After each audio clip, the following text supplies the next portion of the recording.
Hi there BookTube, it's Eleanor here and it's time for my February wrap up.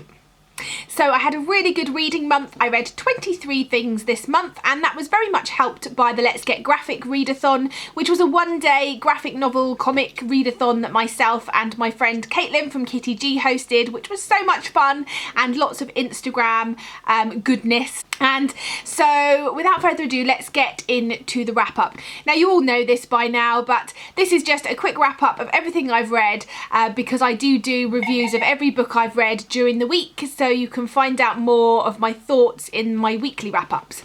But let's get into the month as a whole.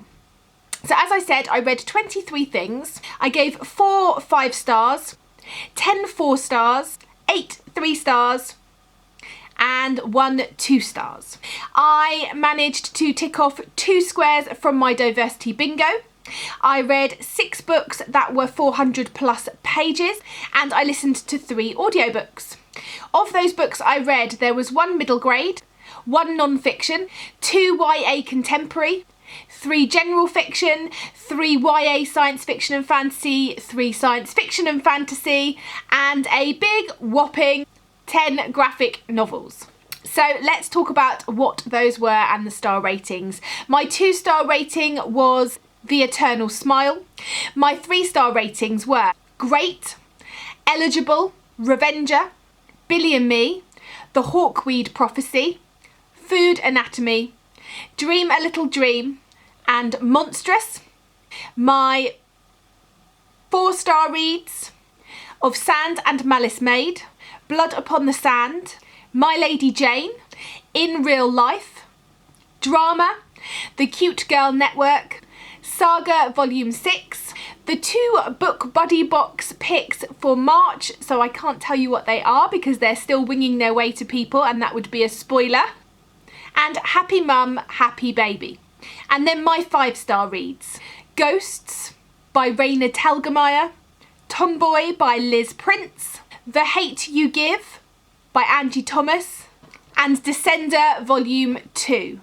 So I'm going to talk about The Hate You Give and then I'm going to talk about 2 of the 5-star graphic novels. I'm not going to talk about Descender Volume 2 here because it is one of the shortlist for the BookTube SFF Awards, and I'm going to talk about them in separate videos. So firstly, let's talk about the 2 graphic novels. This one is Tomboy by Liz Prince and I'm going to talk to you very briefly about it, but you can find more about it in my Let's Get Graphic readathon wrap up vlog. I really enjoyed this. This was Liz Prince's graphic novel talking about growing up as a tomboy and what that sort of meant to her, what that meant for other people, what misconceptions are made, and she was you know, bullied quite badly, and it just talks about how she learnt to find her place and she stuck to her guns and just wanted to be the person you know, that she was. She wanted to play certain games, she wanted to wear certain clothes, and she just wanted to be her, and she didn't see why she had to fit and conform to a stereotype. It's a really wonderful book and definitely a great read for anyone, but especially if you know a tomboy in your life who struggles or you feel might benefit from this. It's definitely a great read. And then the other graphic novel is Raina Telgemeier's Ghosts. I really enjoyed this. I really like her artwork. It's very bold and bright and simple, and I really enjoy that. And I really enjoy that this story, it's about Katrina and her sister Maya.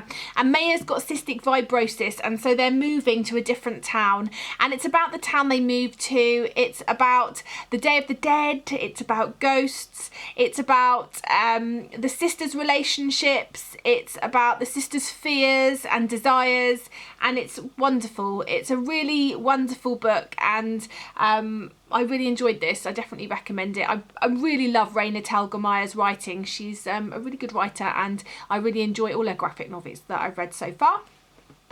And now we're going to cut to a clip that I made earlier in the week of when I read The Hate You Give by Angie Thomas. This is a 5-star book for me and it was brilliant, but it was a very difficult book to read because this book is very much out of my comfort zone. The topics and the people and the experiences of the people in it are so very far removed from my own that It's just a lot to take in. It's a really brilliant book. Let me tell you a bit more. I was very lucky to have been sent this for an honest review by the publisher. It's coming out on the 6th of April in the UK, I believe, from Walker Books. And it's one that I've really wanted to read. It's one that was inspired by the Black Lives Matter movement, which I have to admit I don't know enough about, and that's something after reading this that I'm definitely going to rectify. In the story we're following Star. She's a 16-year-old girl and she lives in a really rough neighbourhood which is run by gangs and drug dealers, and it's got a very unsafe feeling, and her father's been in prison and he missed sort of the first 3 years or 3 years of her life, and her mother has worked really hard and she's a nurse, and they're trying to make their lives better. They're sending the children to a school that's about an hour's drive away, where Star is one of only 2 black people in her year, and it's a look, we're looking at where she comes from and her life and the things that she faces every day. And on top of that, one night she's at a party and one of her childhood best friends, Khalil, offers her a lift home, and she witnesses him being shot by a policeman, and we're then looking at the fallout and the fallout from that, and not just from Star but for the people in the community, his family, other people in the community, and how they feel about what's happened. You know, not only has this young man been shot by a police officer, they feel it's unfair, and the police officer is white and Khalil was black, and it's just a really brilliant book. It really made me think about loads of different things, and the expectations and the prejudices that we have, prejudices that are ingrained and perhaps you don't realise you've got. There is a brilliant character in here called Hayley, who is Star's friend and someone who she feels close to at her school.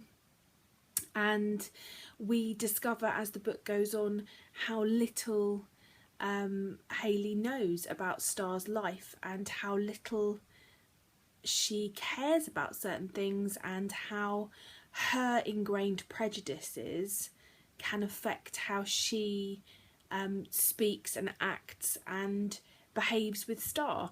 And it's just a really interesting look for me, and as I say, it was very much out of my comfort zone in terms of subject matter, and it's something that I definitely feel like I need to educate myself on more.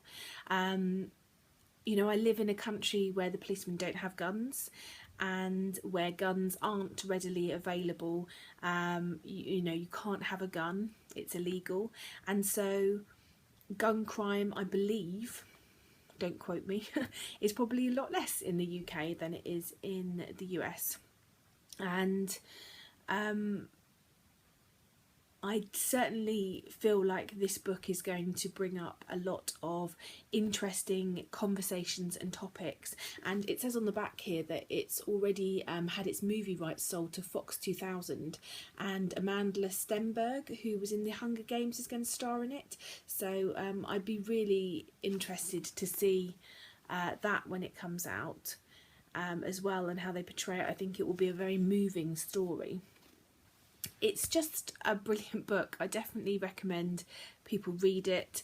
I think, you know, bits of it are jarring in terms of some of the speech, because it's not how I'm used to hearing speech, and the way that people talk to each other. I mean, it just